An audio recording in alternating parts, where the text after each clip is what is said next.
senang dan bahagia. Perkenalkan, kami dari kelompok Fatmawati, kelas 001 PPG Prajapatan gelombang 2 tahun 2022.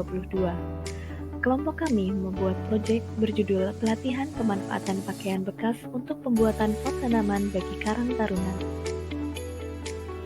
Anggota kelompok kami berjumlah 11 orang yang terdiri dari Isnanin Aisyah sebagai koordinator, Deni Palupi Dwi Susanti sebagai bendahara, Isnaini Subekti sebagai sekretaris, Isnaini Arum Kurniawati sebagai si perlengkapan, Isnaini Latifah sebagai si humas, Ma'rifatul Mubarakah sebagai wakil koordinator, Siti Lailatul Fadilah sebagai bendahara 2, Sinta Nuria sebagai sekretaris 2, Adelia Latifah sebagai si humas, Kamila Fathah sebagai si perlengkapan, dan Jamilatul Rahmah sebagai si perlengkapan. Pakaian bekas masuk dalam kategori limbah anorganik karena bahan baku pembuatannya adalah serat. Penguraian limbah kain membutuhkan waktu 2-20 tahun tergantung jenisnya. Artinya, kain sulit diuraikan oleh lingkungan. Semakin banyak limbah pakaian bekas yang ada di lingkungan rumah tangga, tentu akan menimbulkan pencemaran lingkungan. Oleh karena itu, kita bisa melakukan gerakan 3R, yaitu reduce, mengurangi, reuse, menggunakan kembali, dan recycle, mendaur ulang, untuk mengurangi pencemaran lingkungan yang terjadi akibat limbah kain. Salah satu cara mendaur ulang limbah kain adalah membuatnya menjadi pot tanaman. Pot atau yang disebut juga jembangan merupakan wadah untuk menempatkan tanaman atau bunga beserta media tanamnya, sehingga tanaman tersebut dapat tumbuh. Penanaman menggunakan pot memberikan keuntungan tanaman mudah dipindahkan dari tempat satu ke tempat lainnya. Salah satu bahan baku pembuatannya berasal dari berbagai bahan, bisa tanah liat, plastik, kayu, kaca, atau keramik, dan tentu saja bisa menggunakan kain. Proyek kami, yaitu pelatihan pemanfaatan pakaian bekas untuk pembuatan pot tanaman bagi Karang Taruna, dilakukan di Dusun Pisangan, Kelurahan Tridadi, Kabupaten Sleman, yang dilaksanakan pada Mei 2023 dengan koordinator Isnanin Aisyah. Rencana alur kegiatan yang akan kelompok kami jalankan mulai dari tahap 1 yaitu tahap perizinan, tahap 2 membangun kemitraan, tahap 3 persiapan sumber daya, tahap 4 pelatihan, tahap 5 pendampingan, tahap 6 evaluasi, dan tahap 7 pelaporan. Berikut ini adalah struktur pembagian kerja pada program kami di setiap tahapnya. Pada setiap tahap, kami memperhitungkan output, outcome, target, serta penanggung jawab pada setiap tahap. Mulai dari pengurusan izin, menghubungi mitra pelaksana dan membuat kontrak, mempersiapkan sumber daya lainnya, melaksanakan pelatihan, melaksanakan pendampingan, melakukan pemantauan, serta melakukan evaluasi.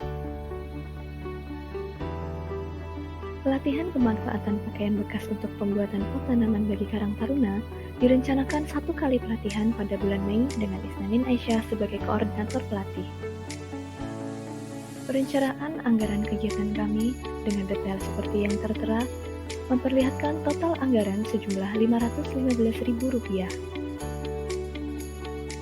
Standar kualitas yang kami harapkan dari adanya program ini yang pertama adalah adanya peningkatan dalam mengurangi limbah kain, adanya peningkatan dalam kreativitas dan inovasi baru dari limbah kain, serta adanya peningkatan nilai jual kain bekas yang tak terpakai. Pihak yang bertanggung jawab adalah Rizky Budianto dan pihak yang melakukan verifikasi atas kualitas adalah Isnanin Aisyah. Berikut ini adalah profil dan peran serta tugas anggota tim kami selama pelaksanaan proyek.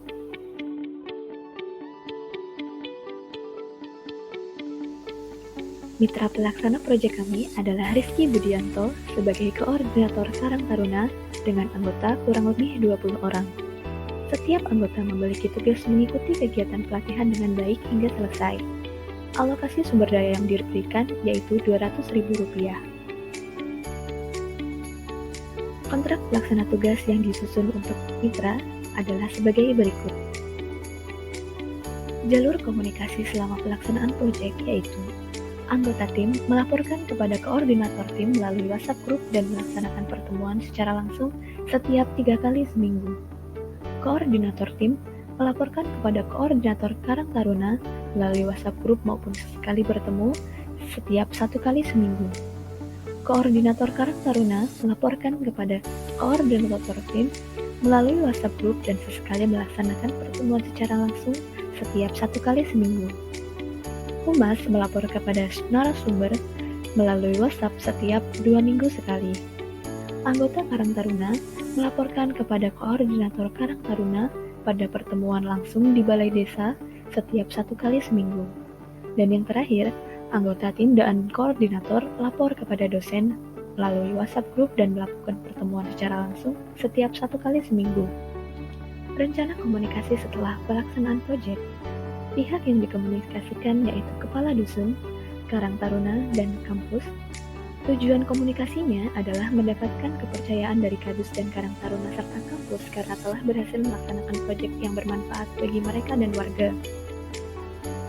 Media komunikasi yang digunakan, yang pertama, pertemuan tatap muka dengan Kadus dan Karang Taruna, yang kedua, laporan tertulis, dan yang ketiga adalah video yang diunggah di YouTube.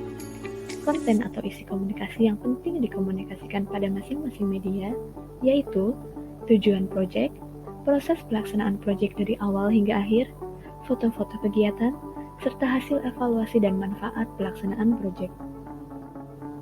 Sekian pemaparan rencana proyek kami dari tim Fatmawati kelas 001 PPG Prajabatan Gelombang 2 tahun 2022.